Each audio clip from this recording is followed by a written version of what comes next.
হাসির রাজা, জ্ঞানের রাজা, রসিক রাজা।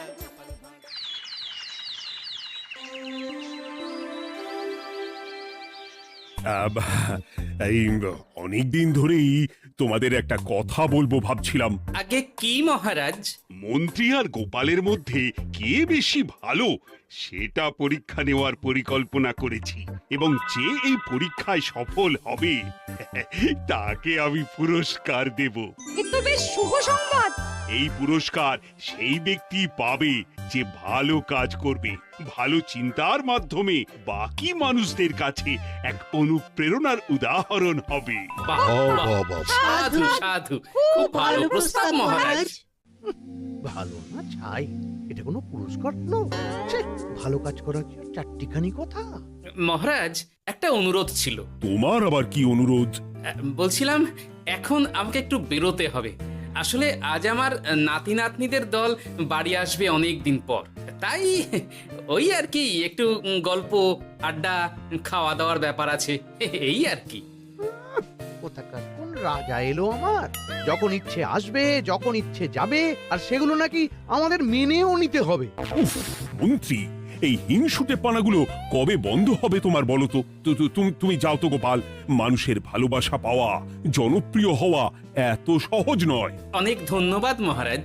আমার তো বেশ গর্ব হয় তোমার জন্য, আর আমি চাই যে গোপাল আরো ভালো কাজ করে সেরা নাগরিক সম্মান পেয়ে এই কৃষ্ণনগরের মুখ আরো উজ্জ্বল করুক। নিশ্চয়ই মহারাজ, চেষ্টা করব। তবে পুরস্কারের কথা ভেবে আমি কোনোদিন কাজ করি না মহারাজ। যেটা আমার ঠিক মনে হয় তাই করি।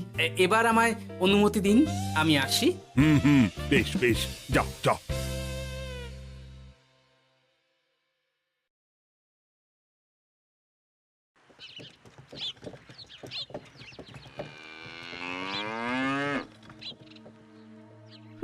সেরা নাগরিক সম্মান সেটাও নাকি পাবে ওই গোপাল। বাবা, মহারাজের কি আদিক্ষেতা গোপালের প্রতি, দেখেও গা জ্বলে যায়। ও কি একাই আছে নাকি যে বেশি জনপ্রিয়? আমিও হব। হ্যাঁ, কি করি কি করি? যাই, একটু গোপালের বাড়ি উঁকি মেরে দেখে আসি যে কি এমন মহান কাজ করে।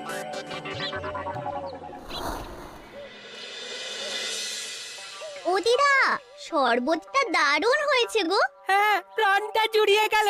আর একটু খাবি নাকি তোরা? না না গিন্নি, বেশি শরবত খেলে বাকি কিছু আর খেতে পারবো না। তুমি বরং ওই তরমুজ, জাম, যা যা ফল এনেছি সব এনে দাও। আচ্ছা আচ্ছা, সেই ভালো। উফ, আজকের দিনটা পুরো জমে গেল। মানে কোনো তুলনা হয় না। সে আর বলতে, গোপাল দাদুর জায়গা কেউ কোনোদিনও নিতে পারবে না। কয়জন দাদুকে দেখেছে ওরা জীবনে? এসব তো আমিও খাওয়াতে পারি। বেশি বাড়াবাড়ি। এই নে সোনারা আমার, তোদের জন্যই তো তোদের দাদু এসব এনেছে। হ্যাঁ, এই তোরা খা, কেমন? লজ্জা করিস না কিন্তু।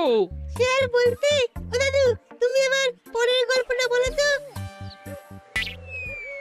কি ব্যাপার, মন্ত্রী মশাই হঠাৎ আড়ি পাচ্ছে কেন? কই গো দাদু, চুপ করে আছো যে? হ্যাঁ হ্যাঁ, বলছি। এবারে বুঝলি, এবারে তোদের একটা অন্যরকম গল্প বল। দূর, আরে কি বলছে সব ঠিক করে শোনাও যাচ্ছে না। আর একটু ভালো করে উঁকি দি।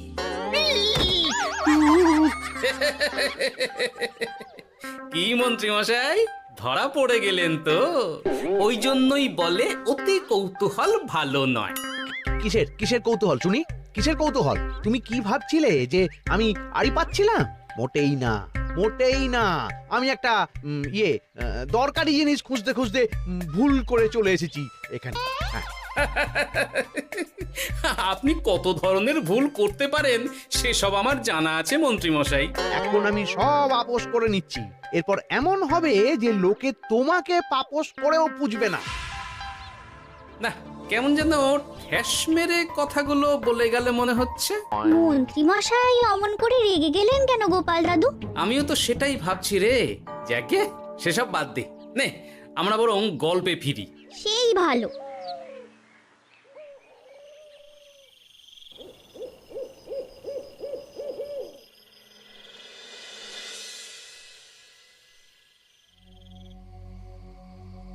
অনেক হয়েছে, অনেক হয়েছে গোপালের গুণগান। এবার থেকে আমিও এমন কিছু করব যাতে আমি গোপালের থেকেও বেশি জনপ্রিয় হই, কিন্তু তার জন্য গোপালের কাজকর্মের ওপর একটু নজর রাখতে হবে।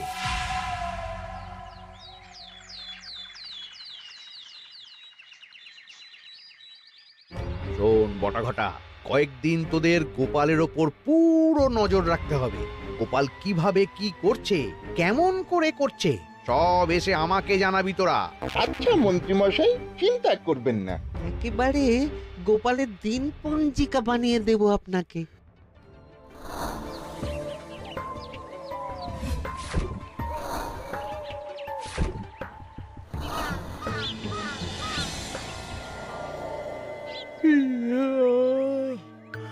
ওহ, দুপুরের ঘুমটাও একটু ঠিক করে ঘুমোতে দিবি না রে তোরা? কি হয়েছে বল। আগে মন্ত্রীমশাই আপনিই তো বলেছিলেন। ঠিক আছে ঠিক আছে, ওহো বল কি হয়েছে। দেখে যা বুঝলাম গোপাল বড় উদার, পরোপকারীও। সে কাউকে ঠকায় না, আর নিজেও ঠকে না। হ্যাঁ, সবাই তাকে খুব ভালোবাসে।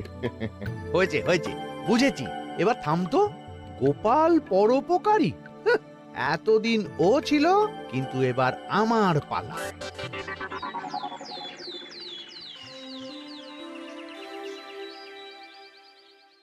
মহারাজ, আমার একটা কাজ আছে, তাই আজ একটু তাড়াতাড়ি বেরোতে হবে। দয়া করে অনুমতি দিন। তোমার আবার আজ কি কাজ আছে? কেন মহারাজ, আমার কি কোনো নিজের কাজ থাকতে পারে না? আপনার যদি আমার উপর কোনো সন্দেহ থাকে, তাহলে আপনি নজর রাখতে পারেন। আহা মন্ত্রী, আমি কি সে কথা বলেছি একবারও? তাহলে এটা যদি গোপাল বলতো, তাহলে কি আপনি ওকে এত প্রশ্ন করতেন? এর মধ্যে আবার আমি আসছি কোথা থেকে? দেখছেন তো মহারাজ, কেমন আগ বাড়িয়ে ঝগড়া করতে আসে। ওহো, ঠিক আছে ঠিক আছে, মন্ত্রী তুমি যাও। ও কি, আবার কি হলো? প্রণাম করছো কেন? ভালো কাজ শুরু করার আগে আপনার আশীর্বাদ নিয়ে নিলাম মহারাজ।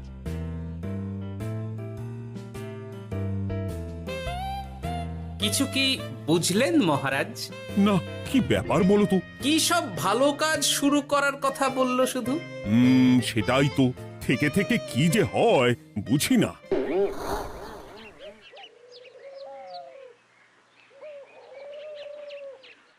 তা বলেছিলাম, সব মনে আছে তো? আজ থেকে তোদের কাজ হলো শুধু আমার গুণগান করা, লোকের কাছে আমার কাজের প্রশংসা করা। আচ্ছা মন্ত্রীমশাই। আপনি যেমন বলেছেন ঠিক তেমনটাই হবে।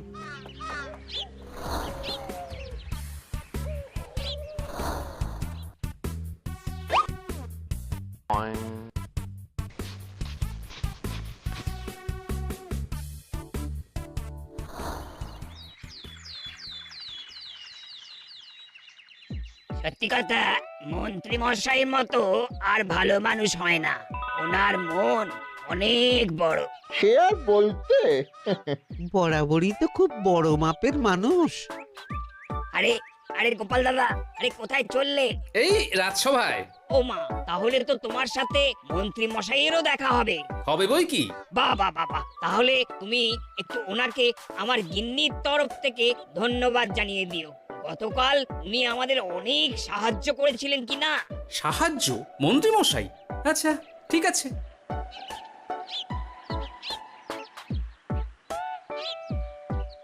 কিরে, কোথায় যাওয়া হচ্ছে সব?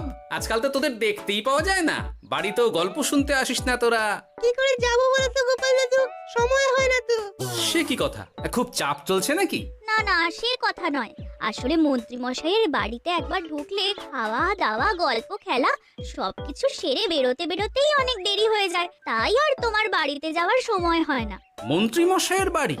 ও, মন্ত্রী মশাই মনে হয় ভালোই সবার মনে জায়গা করে নিচ্ছে। যাকে ভালো কথা, সবার ভালো হলেই ভালো।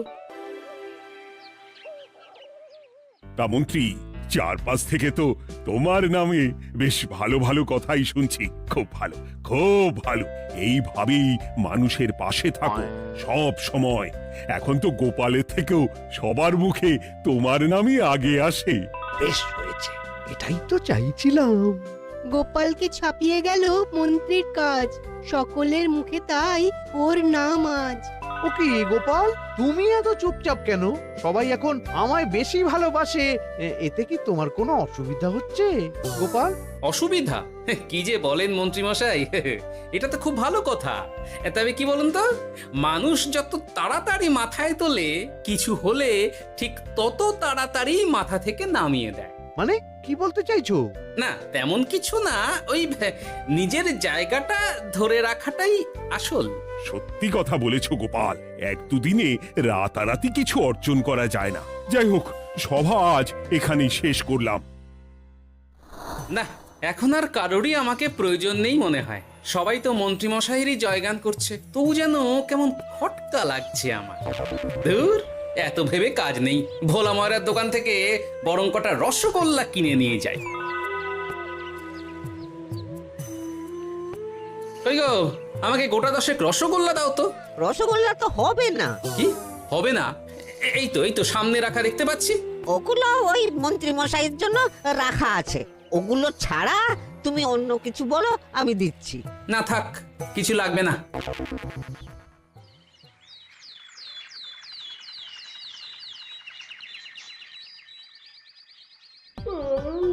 ও কি গো, বলি কত বেলা হয়ে গেল, তুমি এখনো রাজসভায় গেলে না? কদিন ধরে দেখছি কিছু হয়েছে, আর তোমার রাজসভায় বলি যেতে ইচ্ছে করে না বুঝি? না না, সেরকম কোনো ব্যাপার নয় গিন্নি।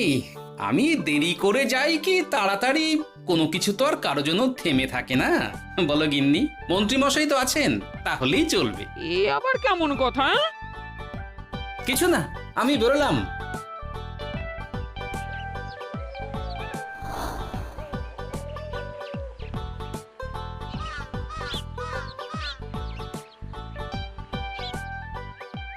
কিরে, তোরা সব এখানে দাঁড়িয়ে কেন?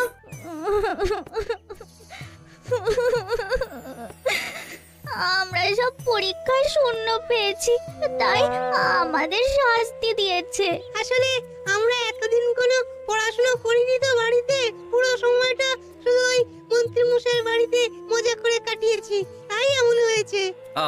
তা নিজের ভুলটা যে বুঝতে পেরেছিস, এটাই অনেক। এই কারণেই বলে নিজের কাজ নিজেকেই করতে হয়, বুঝলি? এরপর মন দিয়ে পড়াশোনা করবি, সব ঠিক হয়ে যাবে।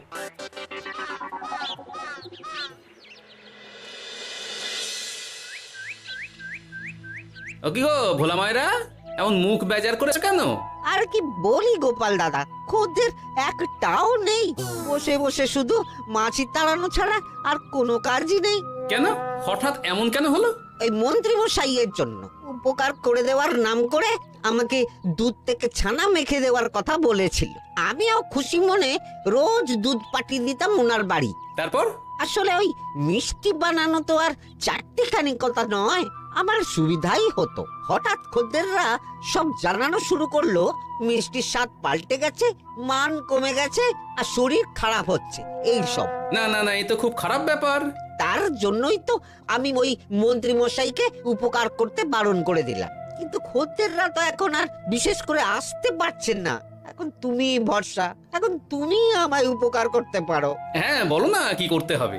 তোমাকে তো সবাই খুব মানে, তুমি যদি ওই মিষ্টি খেয়ে সবাইকে বলো যে আমার দোকানের মিষ্টি ভালো, তাহলেই একমাত্র ওই আমার আবার বিক্রি শুরু হবে।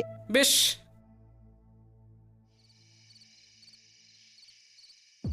শোনো শোনো, তোমাকে না একটা কথা বলার আছে। কি কথা? তুমি ভালো মানুষই করছো, তাতে তোমার লাভ, আমার কি লাভ আছে তাতে? মানে তোমার আবার কি চাই? সোনার গয়না, আমার একটা নতুন সোনার হার চাই। হ্যাঁ, না দিলে কিন্তু আমি চলে যাব।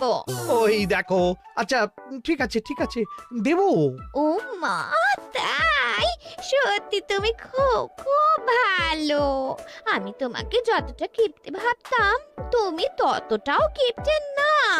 না গিন্নি, তোমার গয়না আমি গড়াবো, কিন্তু খরচ আমি করব না। যাকে বলে মাছের তেলে মাছ ভাজা। সে আবার কি করে সম্ভব? তুমি দেখোই না।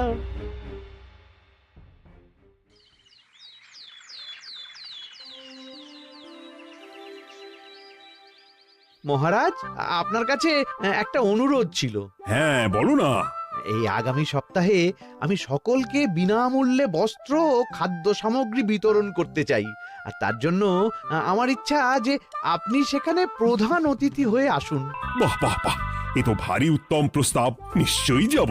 অনেক ধন্যবাদ, এ তো আমার পরম সৌভাগ্য মহারাজ। কি খুশি তাহলে? এই আর একটা কথা, মানে বুঝতেই তো পারছেন অনেক খরচ, তাই অল্প পরিমাণ যদি মোহর, মানে আপনার যেটা ভালো মনে হয়। বুঝেছি বুঝেছি, আর বলতে হবে না। আপনি মহান মহারাজ, আজকে বুঝতে পারলাম আপনি সকলকেই সমান চোখে দেখেন। কি হয়েছে গো, তোমরা সকলে এখানে? বড় বিপদে পড়ে এসেছি গো দাদা। কি হয়েছে একটু খুলে বলো দেখি। মন্ত্রী মশাইয়ের অতি উপকারের ঠেলায় আমাদের সকলেরই বড় সমস্যা দেখা দিয়েছে। প্রথম বুঝতে পারিনি, কিন্তু এখন বুঝতে পারছি। দয়া করে কিছু একটা করো গোপাল দাদা। বুঝলাম, ঠিক আছে, আমি দেখি কি করতে পারি। যা বুঝছি, কিছু একটা করে মন্ত্রীমশাইয়ের উপকার থেকে সকলকে বাঁচাতেই হবে, কিন্তু কি করি পেয়েছি উপায়। সামনেই বস্ত্র ও খাদ্য সামগ্রী বিতরণের অনুষ্ঠান করবে বলেছে না? ওটাতেই কিছু একটা করতে হবে। যা বললাম তাহলে বুঝলি তো? ভালো করে মন্ত্রীর উপর নজর রেখে আমাকে সবটা জানা। হ্যাঁ গোপাল দাদু, কোনো চিন্তা করো না, মন্ত্রী মশাইয়ের আসল রূপ সামনে আসবেই।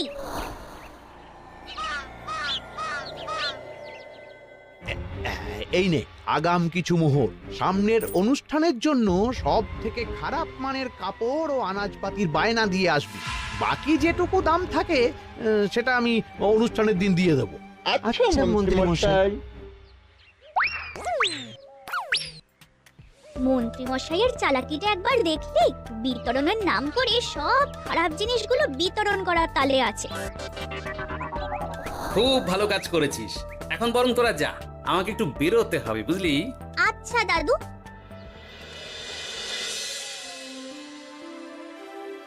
তুমি সত্যি বলছো গোপাল? এত বড় বিশ্বাসঘাতকতা! আমার থেকে মোহর নিয়ে, আমার হাত থেকে উপহার নিয়ে আমার প্রজাদেরই ঠকানো। এখনই তাহলে ওই মন্ত্রীকে ডেকে এনে শাস্তি দেওয়া হোক। না মহারাজ, মন্ত্রী মশাই যে শুধু আপনাকে ঠকিয়েছে তা নয়, মানুষের ভালোবাসারও দাম রাখেনি। সবকিছু সবার সামনে হোক। মন্ত্রী মশাইকে কি করে ফাঁদে ফেলতে হয় সে ব্যবস্থা আমি করে ফেলেছি মহারাজ।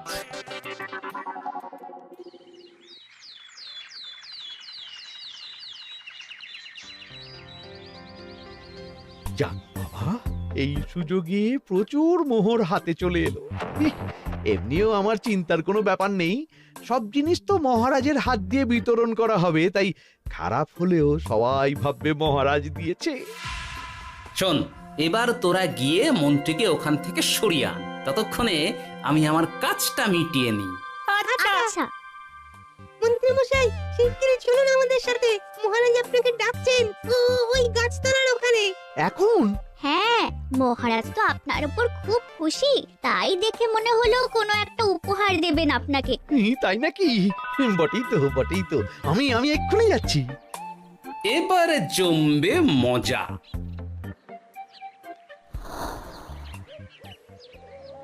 কই দেখি কেউ তো কোথাও নেই।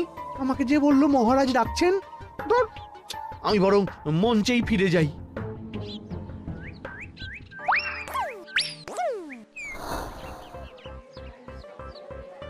মন্ত্রী মশাই, আমরা চলে এসেছি। আপনি বলেছিলেন আজকে আমাদের পাওনা মিটিয়ে দেবেন। আপনার কথা মতো সবচেয়ে উৎকৃষ্ট মানের কাপড় আমি দিয়েছি। হ্যাঁ মন্ত্রী মশাই, আমিও একদম ওই টাটকা শাকসবজি, মাছ, মিষ্টি সব দিয়ে থলি ভরিয়ে দিয়েছি। এবার দামটা মিটিয়ে দিন। দুজনের মিলিয়ে হয়েছে ওই 1000 মোহর। বাহ মন্ত্রী বাহ, তুমি এত ভালো ভালো জিনিস বিতরণ করছো, আমি তো বিশ্বাসই করতে পারছি না। মোটাই না, আমি অত দাম দিতেই পারবো না। আমি তো ভালো জিনিস দিতে বলিনি, আমি বলেছিলাম সব থেকে খারাপ জিনিসগুলো দিতে। কি বললেন মন্ত্রী মশাই? এই রে, এই ধরা পড়ে গেলাম মনে হয়। তোমার এত বড় সাহস! তুমি আমার রাজ্যে থেকে এইভাবে মানুষকে ঠকাবে? আমায় ক্ষমা করে দিন মহারাজ, আমি ইচ্ছা করে এমন করিনি। আর আমি কোনো কথা শুনতে চাই না। উপকারের নাম করে তুমি আমার প্রজাদের যা অপকার করেছো সব আমি জানি। তোমাকে শাস্তি পেতেই হবে। প্রহরী, বন্দি করো মন্ত্রীকে। মহারাজ, আর হবে না, আর হবে না মহারাজ, আর হবে না। ওই জন্যই বলে যেমন কর্ম তেমন ফল।